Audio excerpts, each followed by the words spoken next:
Love. Love is something that it seems we've been taught back to front.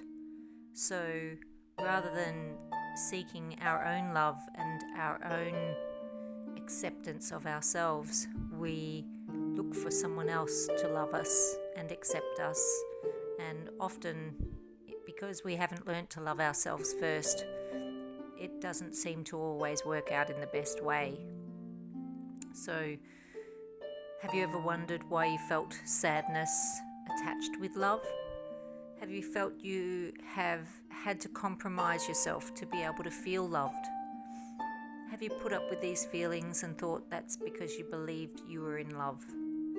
Well, I'm sorry to tell you, but if you have gone through these feelings or relationships where you felt that this was how it is, that is not love.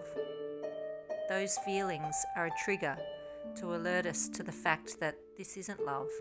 Love is not compromising of our core values. Love is not intentionally hurting another.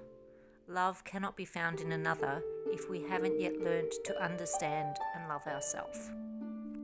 I'm sure many may disagree with that statement, and that's okay. My understanding of love is that love is unconditional. Conditions are not love, but often they are attached to love. It's these conditions that we use to dictate love.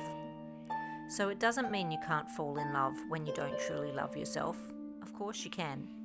But without addressing your own issues, then you can flow with love until your issues arise. And they will arise.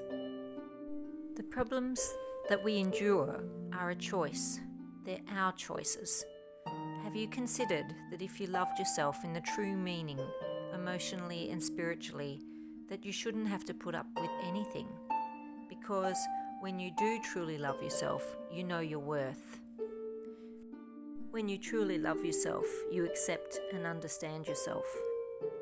You may know the patterns that you have created that led to your dissatisfactions. You're compromising your core values.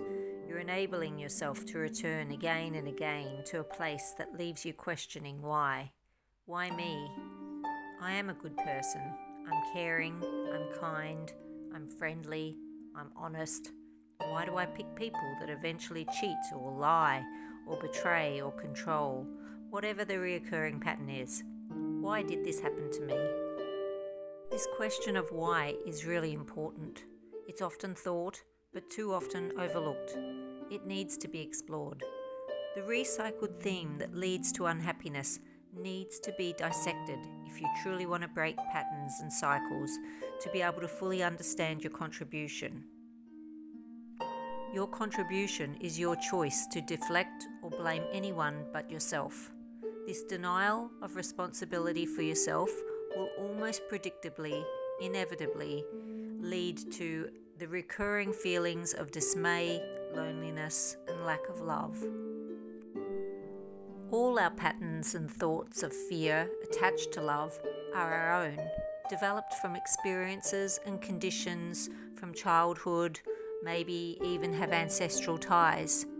These experiences led us to create coping mechanisms that we developed in order to protect ourselves from being hurt. Unfortunately, these coping mechanisms are the patterns that recycle throughout our lives until we're ready to face up to ourselves. Through the driving force of believing we deserve better, we can discover and unlock these repetitive patterns and behaviours and release our love that has been restrained through our own unconscious resistance. If you're ready to work on yourself and to accept and understand yourself, to heal and love yourself, pay attention to how you talk to yourself. Speak kindly to yourself. Would the words you speak to yourself be the same words you choose to use on a child, or a loved one, or a friend? If the answer is no, then why on earth do you speak to yourself that way? Don't feed yourself negative self-talk. Believe in yourself. Be kind to yourself. Love yourself. There is nothing arrogant about self-love. Arrogance is only associated with ego. True self-love is not attached to ego. It's It's about breaking free from it. If you're ready to love yourself and work on yourself, begin each morning telling yourself that you love yourself.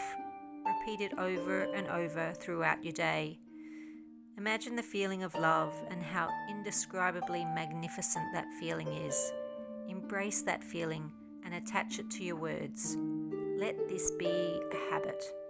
Love yourself instead of putting yourself down. No buts, no waiting, there are no excuses. If you wonder if there's more to life, then let me tell you, yes there is. There absolutely is.